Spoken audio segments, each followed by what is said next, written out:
Hello and welcome to Dialogue. U.S. President Joe Biden has unveiled the much-talked Indo-Pacific Economic Framework during his first Asian tour.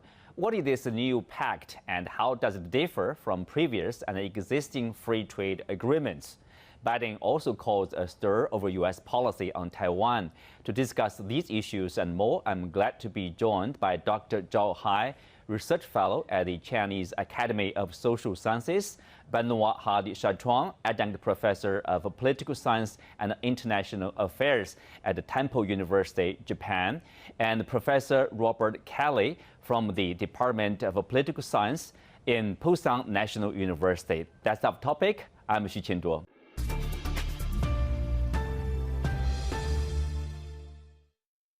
Welcome to the show, gentlemen. We'll start with you, Robert. So tell us, how do you define this Indo-Pacific Economic Framework? A lot of people would feel it's a little bit blurred. It's not that clear.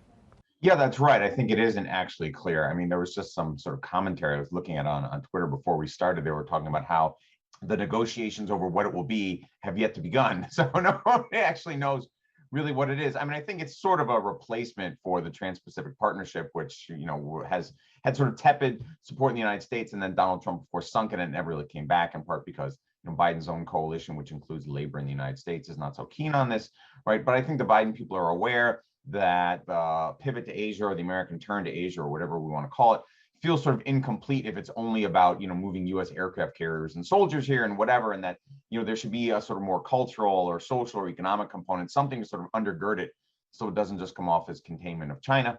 And I think that's what this is. This is a gesture towards that. My own sense is that it's not really a big deal. I mean, maybe Biden can push something through at home, but he's gonna have to fight with his own coalition because the labor and the Democratic Party just isn't so keen on free trade. So my sense is it probably won't turn into much. Well, Robert, you mentioned about the TPP, this Trans-Pacific Partnership. How different is it? Is this IPF from TPP? The trade representative of the United States, Catherine Tai, basically said that TPP or free trade is something of the 20th century. It's not a tool for the 21st century.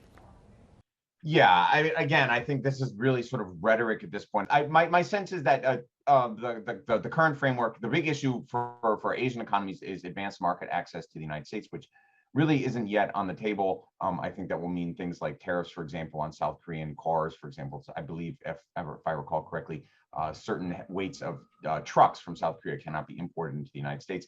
I think these are the kinds of things that Asian allies are going to be looking for, right? And if by 21st century, it means the Americans want to sort of like force copyright, protections onto Asian economies, which has been a big issue before, particularly because Disney promotes this. My sense is a lot of Asian states are going to balk at this. I mean, the Americans, look, if it's going to be a real trade deal, it's going to have to involve, reciprocal market access. And the Americans haven't really offered a whole lot yet. I mean, the words are good, I guess, but until there's like a real framework, something along the lines of TPP, it's sort of hard to know what this thing is. Again, I think it's really sort of meant as like an extra alongside the security relationship. It isn't really a fleshed out FTA, not yet that I can see. Well, Benoit, obviously this is this happened in Japan. What people's response to that? What's in there for Japan, for example? Japan is a part of this, has already signed up to this economic framework, right? Right, indeed. Japan is one of the 13 countries that are going to be a part of the IPEF.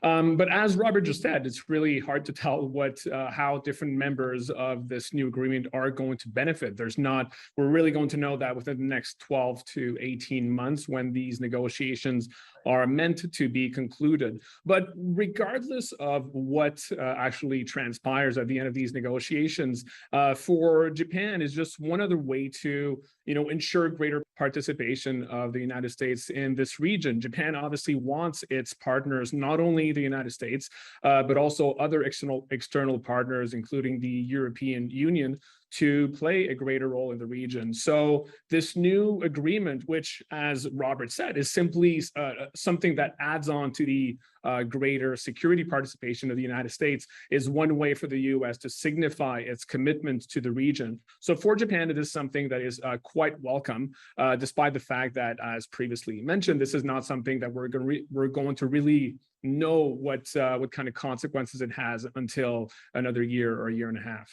Well, Zhao Hai, what's China's response to this? Many people describe that as like the efforts to isolate China or anti-China or to contain China.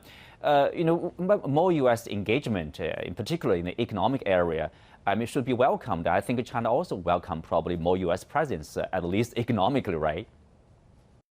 Well, yes and no. I think yes part is that, of course, China would like to see that the US continue to engage with the states in the area and continue to uphold the free trade principle and participate in global and particularly Asia-Pacific regional supply chain construction. So that's the good side, upside. However, the downside is that this so-called IPF from the very beginning is part of the Indo-Pacific strategy, which is very much a military security strategy to contain China. So no matter what the US is talking about to attract more participants into this program, into this framework, fundamentally is still very much a program to exclude China from the supply chain, from the digital economy, from the infrastructure build up in the region. So ultimately, China is watching this very closely, but with an eye on how this program will develop in the next 12 to 18 months, what the details would be. The surprising thing to me is that if you look at other small groupings organized by the United States in recent years, they're all quite small with just a couple of participants so that it's easy for the US to control and to execute detailed plans. However, this one came out with 13 countries supposed to participate in that. And we all know from the experience of TPP and other big free trade frameworks, it takes decades to complete. And for now, with all kinds of countries coming from very different development stages, and how would the US to organize them into a comprehensive, integrated framework is very much troubling to me. Well, Robert, China is not part of this economic framework, and the U.S. has not said, China is welcome to be part of this economic framework. Well, South Korea, which is part of this framework, said that it is open. Is it open to China? Probably not. I think China and the United States are going to start to decouple in the next couple decades. It's going to take a while, but I think it's increasingly clear that the United States and China are moving strategically in different directions, and that's eventually going to, that sort of geopolitical tension will filter down, I think, into the economic relationship. I think the economic relationship can help buffer the worst of the strategic tensions. I don't think you'll see a pulling apart as rapidly as you did in the 40s and 50s between the US and the Soviets, because their economies were very, very distinct. But I do think you're going to see a slow pulling apart just because the United States and China just don't agree on an increasing number of issues. I actually think there is a fair amount of space for us to work together. I've argued on your program many times that the United States and China, for example, share concerns about North Korea, climate change, international finance, trade rules. I actually think we could actually try to build something sort of functionally from the bottom up rather than obsessing about the South China Sea and things like that. But all that is taking over the relationship. Taiwan is taking over the relationship to South China Sea, right? China's relationship with North Korea. I mean, all this is what the relationship will be in the future. I think it's going to be dominated by security issues, and that's going to eventually drive the two sides apart, and you will start to see separate economic frameworks. It wouldn't surprise me at all if China builds some kind of parallel. You could argue to a certain extent that BRI and AIIB are sort of efforts by China to create sort of their own parallel institutions, the IMF and the World Bank. I mean, that wouldn't surprise me. We saw that during the Cold War, and I think we're probably going to end up doing that again. Well, Benoit, if you look at the prospect of this economic framework, as we mentioned, it will take another year or a year and a half. Think about the U.S. domestic politics. Obviously, people are not really prepared to embrace, free trade and globalization. So it's not a good sell probably domestically. And also, this is another probably election cycle will be coincide with this introduction of this framework to the U.S. Say like 1 year later, 2024 general election will be starting probably. So, what kind of impact that will have on the U.S. cooperation with other countries under such a framework? No, of course, that is certainly a cause for concern for the Biden administration. We saw so many changes after Trump was elected in 2016, including the withdrawal of the TPP and many other multilateral arrangements. So I think there are concerns not only within the Biden administration, but among its allies, of course, as to whether or not the United States, under a different administration, would be as engaged into not only the IPEF, but other commitments of the United States in the region. But it depends. I think regardless for now of what happens in 2024, we also have to look at what happened at the midterm election in 2022 in November of this year. But one other thing I want to mention as well is we have seen within the Republican Party and as well as the Democratic Party a greater convergence of views over the last couple of years in terms of seeing China as a competitor in both parties. And given that so far the IPEF, although, however, of course, it needs to be still negotiated, it doesn't seem to be as ambitious as a TPP. There's not much talk about the United States, for example, opening access or granting greater market access to the other partners of the IPEF. And because of that, I think there's a possibility, depending on where it goes from here, that it might be supported by both a Republican or a Democratic administration in the future. Well, Zhao Hai, for China, of course, China is the largest trading partner for basically every economy, countries and regions in this Asia-Pacific region. I mean, people would say it's very difficult to succeed for any particular trade agreement or trade pact without China's participation.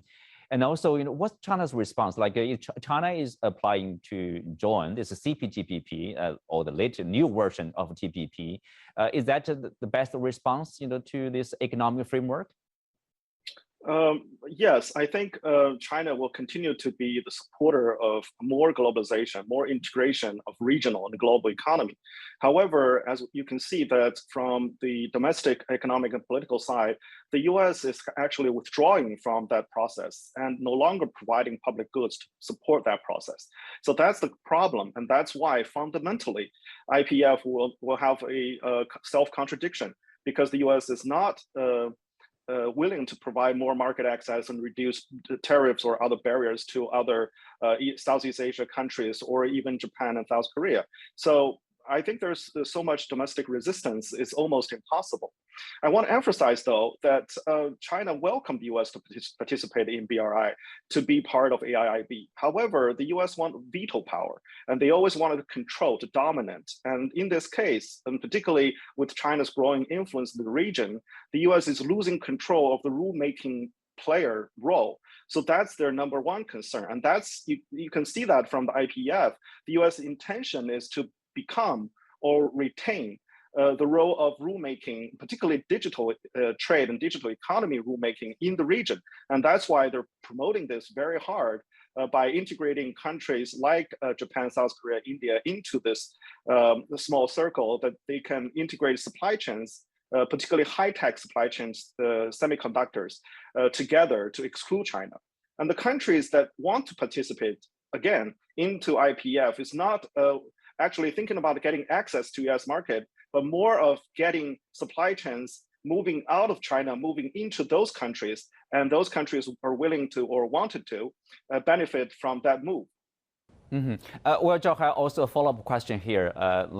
Is the economic framework creating some kind of incentive, or let's say, probably force for China to open wider, to create more or provide more market access? I mean, its market is as large as the US.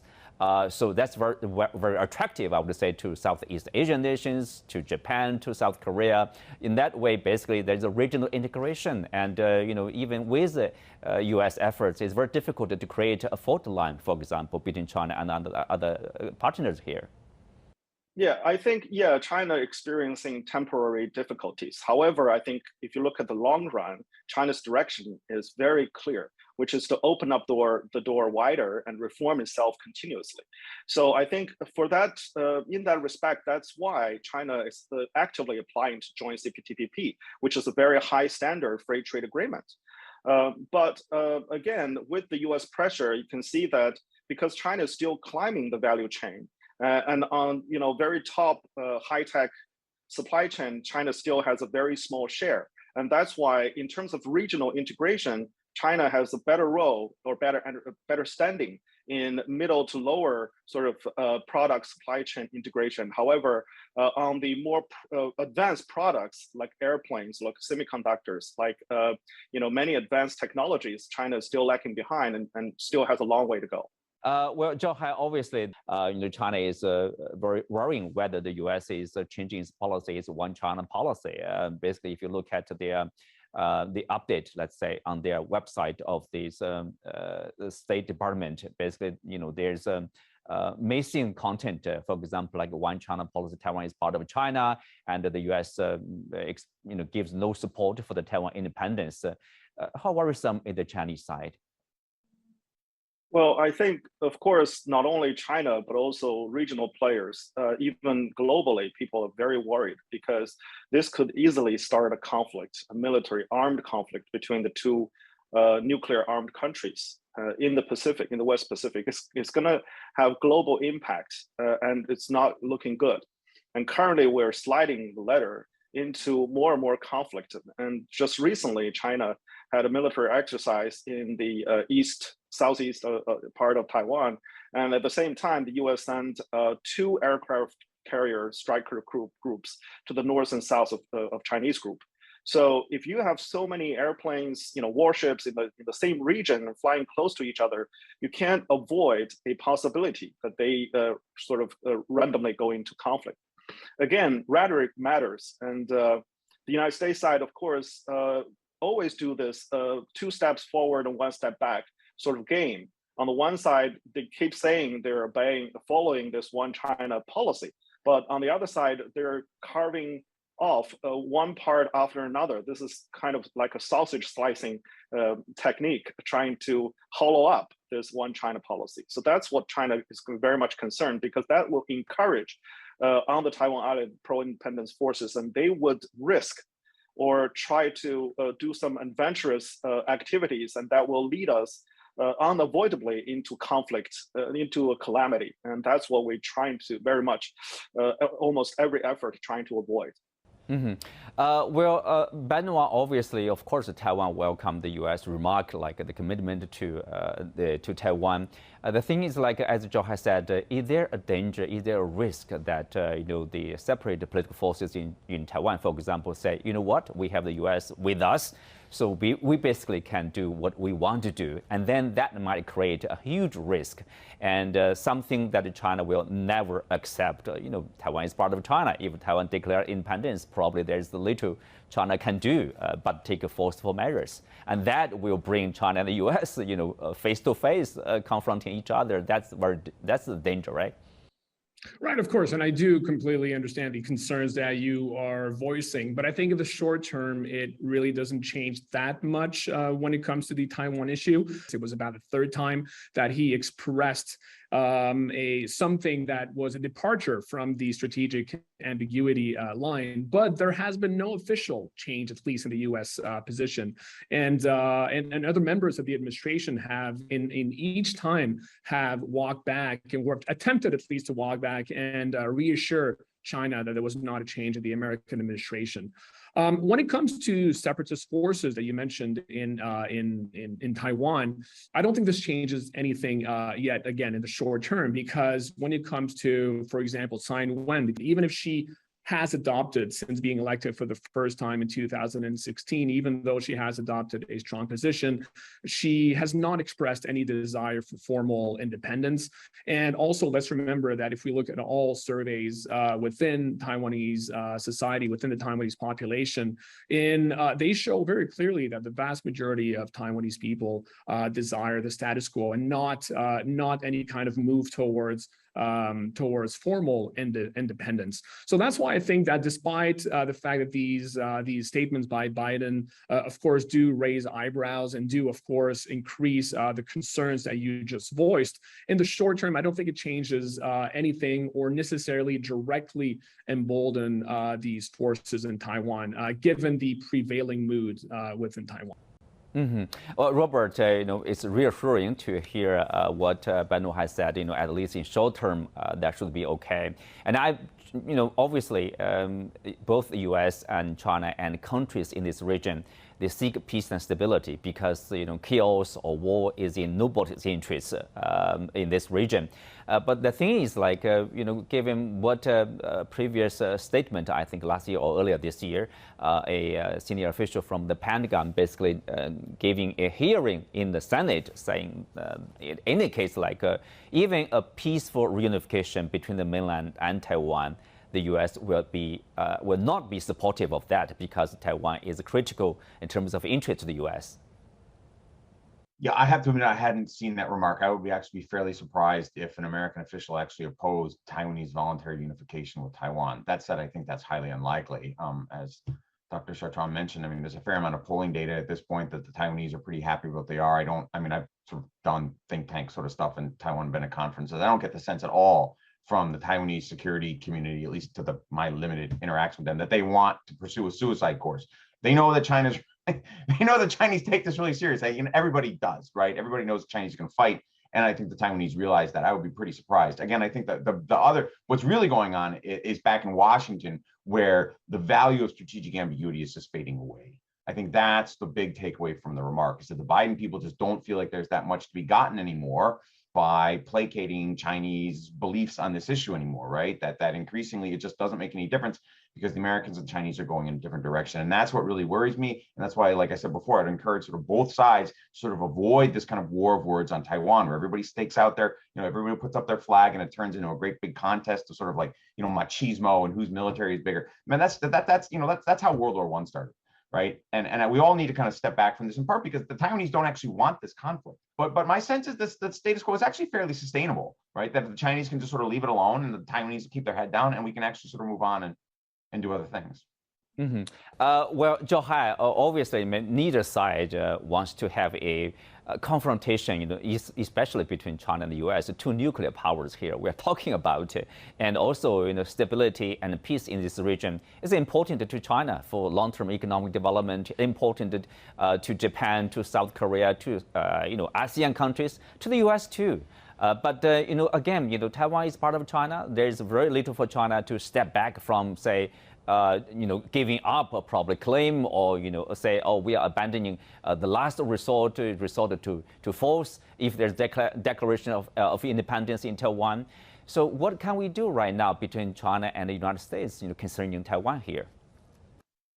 Well, first of all, I don't think the U.S. is making concessions on the issue of Taiwan to China. I think actually to maintain strategic ambiguity is helpful to both sides, and particularly benefiting the U.S. And under such circumstances, current circumstances, as Professor Kelly has pointed out, that the U.S. side has, some of those people in Washington wanted to play Taiwan card and wanted to push this issue to the forefront of U.S.-China relations. Recently, Dr. Kissinger said, actually, the U.S. shouldn't make Taiwan issue at the center of U.S.-China relations because it will only increase the possibility of direct confrontation and even conflict. I think he's correct because, again, this issue, if two sides can't sit down and negotiate and actually communicate with each other on this issue to understand each other's bottom line and actually follow what they say to each other, things could calm down across Taiwan Strait, and the tensions could be reduced. One thing very important, I think, to me, is that the U.S. side needs to understand the nature of Chinese military, because every year the U.S. media, the Western media, is saying, "Oh, China is increasing its military expenditures, modernizing its military, is a threat to all its neighbors." But if you look at the real number, China's military expenditure is only 1.7% of its GDP. However, recently, Japan is proposing to raise its military expenditure to over 2% of its GDP. So the US, of course, is close to 4%. So who is threatening who? The limited Chinese military modernization is serving its purpose, limited purpose. It's not aggressive. It's not a threat to the neighborhood. Actually, it's providing stability and relatively good public goods to around the globe. So I think, again, we need to understand each other's strategic aims and the visions for the future and avoid mutual misunderstanding, and that's the key. Well, Robert, speak of this China-U.S. relationship here. Biden administration was supposed to give basically a speech on his policy on China. That was delayed, and then it was supposed to be given by Secretary of State Blinken, but then he was, infected, so that speech was temporarily put off. So, are we clear? What is the strategy? What is the U.S. Strategy toward China? Wow, that's a really big question. I mean, my sense is sort of what I've argued earlier on the show, and what I've argued with you actually many times before, which is the United States is increasingly sliding towards something like the Cold War. I don't like to say containment, but you could argue that the Quad is kind of like the germ of containment in China in the future. I would argue that that's sort of a reaction to China's departure from the peaceful rise, but I mean, we could debate that. But increasingly, I think decoupling and hostility are the future. I think it's very unfortunate. But yeah, and I think that's why Biden is here. I mean, Biden is basically here because of China, right? And North Korea is not going to change, right? We know North Korea is not going to denuclearize. Nobody believes that anymore. It's really not about North Korea, which is unfortunate. I mean, I live here in South Korea, but it's not going to change, right? The real issue in the future for the U.S. in Asia is China, and the perception is that the Chinese are just are becoming more belligerent. That's the American impression now, and that impression is carried over. That is carried across from one administration to another. And so this is sort of like, I suppose, maybe like the Washington Grand Strategic Discussion on the USSR in the late 1940s, early 1950s, right, where there was sort of this debate about can we engage or not or whatever, and ultimately containment was the choice that was settled on. And I fear that we're sliding in that same direction regarding China. Well, Benoit, obviously, I mean, yes, probably there are people in Washington, people are talking about like a new Cold War with China. The thing is, like, if you look at the vast number of countries between China and the United States, for example, ASEAN countries, even Japan and South Korea, people don't really like it to make a choice or to side with, compete with the U.S. against China or with China against the U.S. because people want to maintain good relationship with both Beijing and Washington. That's beneficial to them. So do you foresee somehow we are falling into this new Cold War? Well, I also hesitate to draw too strict an analogy between the current situation and the actual Cold War that prevailed until 1991.